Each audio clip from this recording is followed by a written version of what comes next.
Bonjour à tous, il est 6h30 et je suis très heureuse de vous retrouver pour cette édition matinale. Le champion olympique est à Abidjan.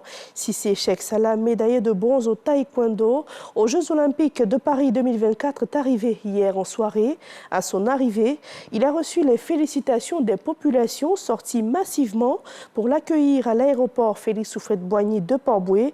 Des membres du gouvernement et les dirigeants de la Fédération ivoirienne de taekwondo y étaient pour communier avec le champion olympique. Cissé Cheikh Salah, on le rappelle, a remporté cette médaille de bronze en battant le Mexicain Carlos Sansores le 10 août dernier à Paris. La Chambre nationale des rois et chefs traditionnels de Côte d'Ivoire a un nouveau membre. Il s'agit du 14e roi du peuple baoulé dans l'ordre de succession. Dès son entrée, Nanan Kwaku Djedeu a exprimé son désir de se mettre à disposition de la Chambre pour l'accompagner dans sa mission en faveur de la cohésion, de l'unité et du rassemblement des peuples. Soro Corona pour le reportage. Nanan Kwaku Djedeu dans le caveau familial des Boigny à Yamoussoukro. Le 14e roi du peuple baoulé dans l'ordre de succession est venu demander la bénédiction des membres des ancêtres des Boigny pour un règne paisible à la tête du royaume. Cet acte rempli de symboles précède l'entrée du nouveau souverain à la Chambre nationale des rois et chefs traditionnels de Côte d'Ivoire. Accompagné de 200 chefs traditionnels et de 37 chefs de canton sur les 39 que compte le royaume, Sa Majesté Nanan Kwaku Djedeu est venu prendre sa place au sein de l'institution.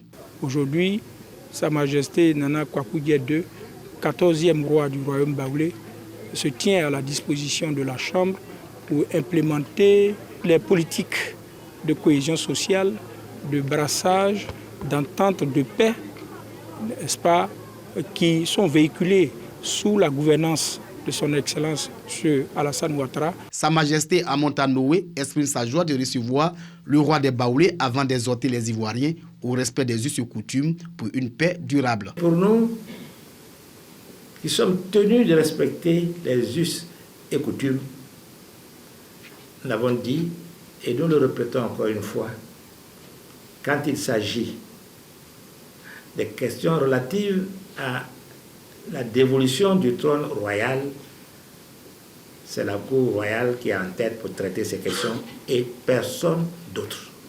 Le procès verbal d'intronisation traditionnelle et le bréviaire de dévotion du royaume baoulé ont été remis au président du directoire de l'institution des garants des us et coutumes de Côte d'Ivoire. Le président de la Chambre nationale des rois et chefs traditionnels invite le nouveau roi à être un vecteur de paix et de cohésion.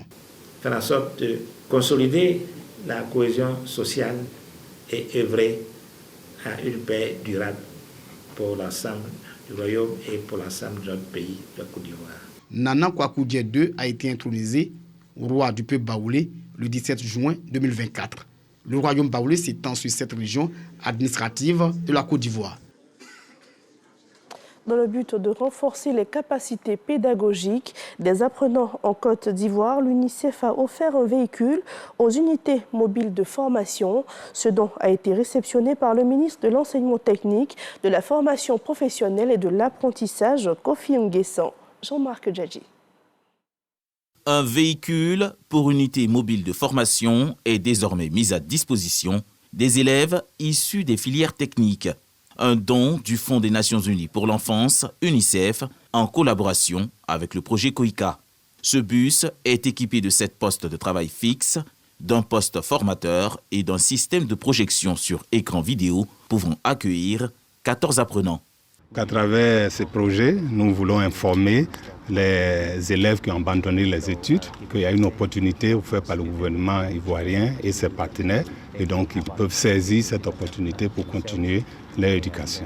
Nous avons acquis le véhicule et nous l'avons adapté pour qu'il constitue une salle de classe de formation professionnelle et technique. Il y a 7 corps de métier qui pourront être enseignés à travers ce véhicule.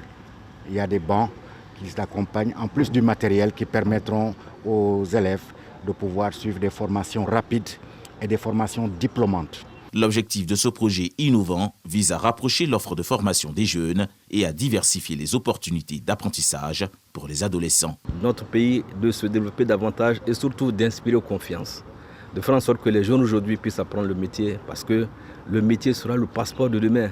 Et donc, Nous exhortons tous les jeunes aujourd'hui à être volontaires, à être passionnés par un métier et faire en sorte que dans le cadre de l'école La Deuxième Chance, tous ces jeunes saisissent effectivement cette chance et puissent apprendre un métier. Ces unités mobiles de formation acquises viendront renforcer les capacités pédagogiques des apprenants et restent un appui pour la promotion de l'insertion professionnelle en Côte d'Ivoire.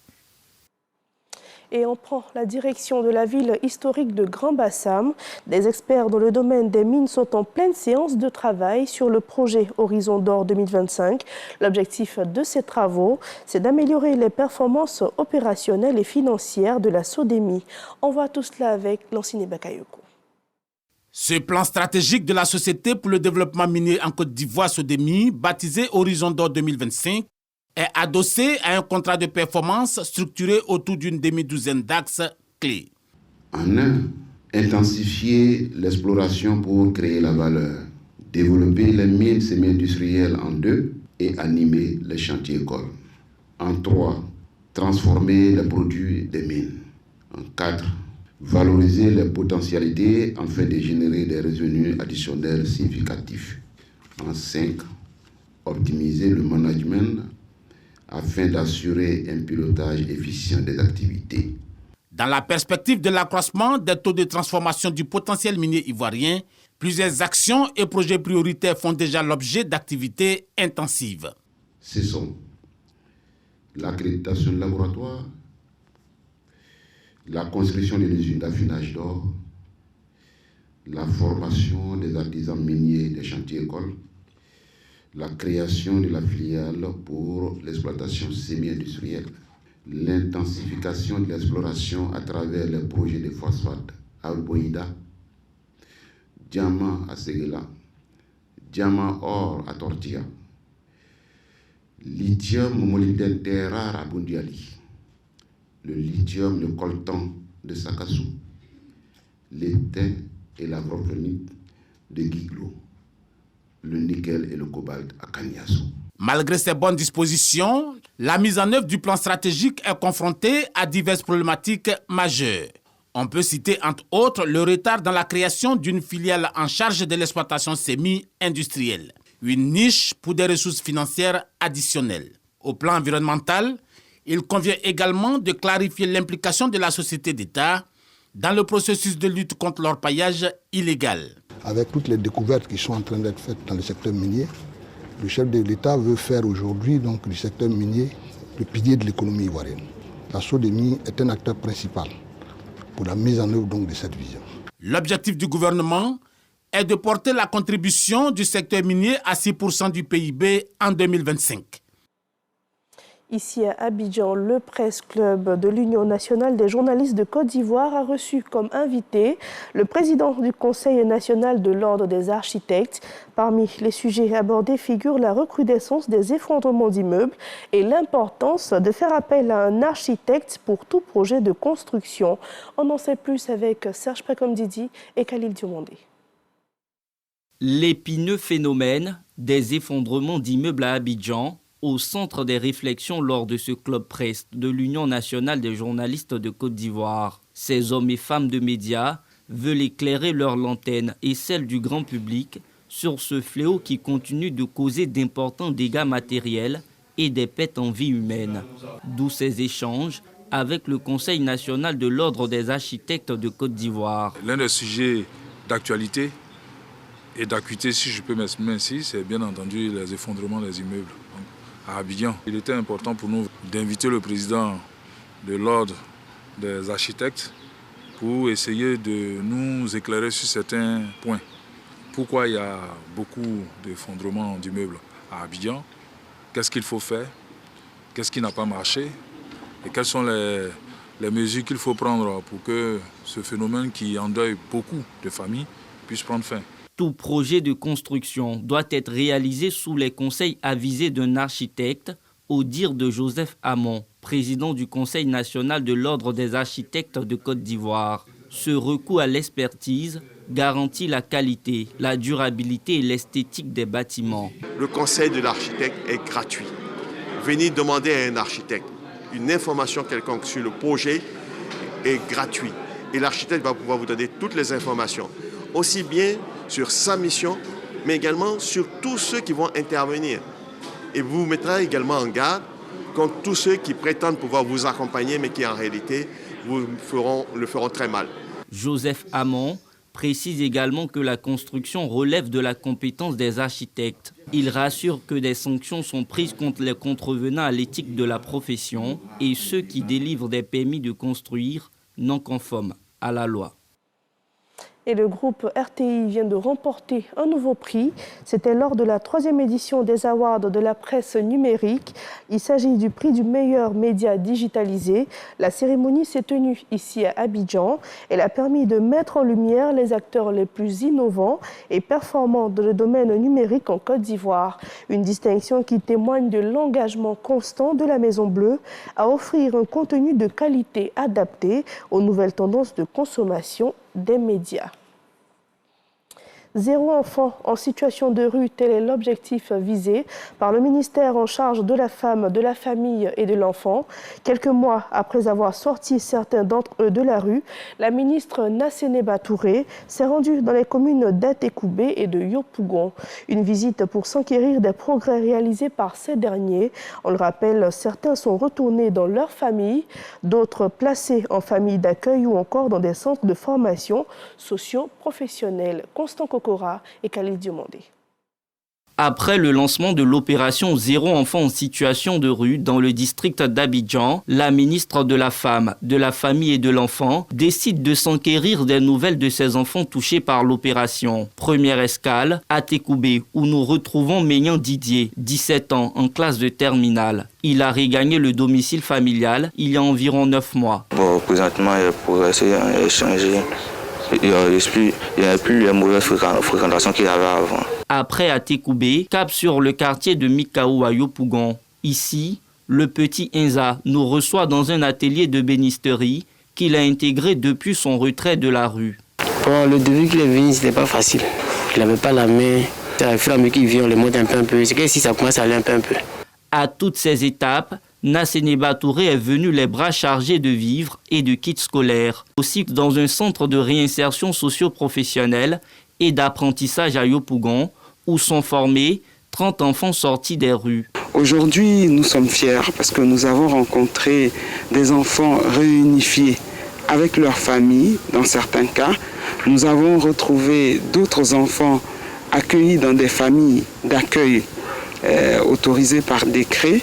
Nous avons aussi vu des enfants dans des structures privées en apprentissage de métier et qui sont retournés avec leur famille. Nous avons un bon nombre d'enfants qui sont là aujourd'hui, qui sont devenus des éleveurs, qui sont devenus des agriculteurs, qui ont la possibilité d'apprendre beaucoup de métiers.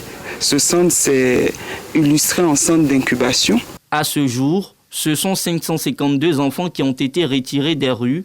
Nassénéba Touré a promis d'intensifier l'opération Zéro enfant en situation de rue dans les mois à venir et à l'étendre à d'autres villes du pays.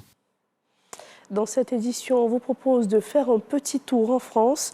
Des chrétiens catholiques sont en pèlerinage à Lourdes. Ils font partie du groupe Jean-Paul Nobou. Ces pèlerins ont pu participer au chemin de croix et c'était en présence de notre reporter sur place à Lourdes, Grace Kando. Croyez dans la bonne nouvelle. À Lourdes, en France, les pèlerins du groupe Jean-Paul Nobou poursuivent leur exercice de piété avec le chemin de croix, chemin qui traduit la passion du Christ. C'est l'occasion pour le chrétien d'expérimenter la souffrance du Christ, mais aussi le lieu idéal pour lui de mettre sous le pied de la croix toutes les souffrances qu'il vit lui-même, afin de se libérer, car la croix nous conduit à la résurrection. Quand nous faisons le chemin de croix, nous naissons à nouveau. Nous comprenons que par la souffrance du Christ, nous sommes sauvés. Nous sommes appelés aussi à expérimenter la souffrance pour porter la joie et le salut à l'humanité. À travers méditation et prière, les pèlerins se sont engagés à plus de sacrifices dans la pratique de leur foi. Au sortir de ce pèlerinage, ça serait un nouveau départ pour moi. Au niveau de la spiritualité, renforcer ma foi en Christ par l'intercession de Sainte Bernadette, de la Vierge Marie. Je viens de chemin de croix. Il fallait que je vienne ici un jour, poser le pied et puis faire ce que le Christ a vécu. Je suis comblé. Le chemin de croix est un acte pour nous purifier, ce qui veut dire qu'on ne doit pas retomber dans les péchés pour lesquels nous sommes venus demander l'acte de purification. Et donc, nous devons sortir d'ici restaurés, guéris. Après le chemin de croix, les pèlerins ont mis le cap à Subatrès, ville située à 17 km de Loud, lieu où Bernadette gardait le troupeau de sa mère nourricière. Sur le continent africain, en Ouganda, le bilan de l'effondrement d'une vaste décharge dans la capitale Kampala a grimpé à 25 morts. C'est la ministre en charge des secours qui l'a annoncé. Ce sont des personnes, des maisons et aussi des animaux qui ont été pris au piège par les déchets lors d'un éboulement dû à de fortes pluies. Selon le porte-parole de la police de Kampala, ce sont au moins 1000 personnes qui ont été déplacées à la suite de ce éboulement. Ainsi va l'actualité dans le monde. J'ai été ravie d'être en votre compagnie.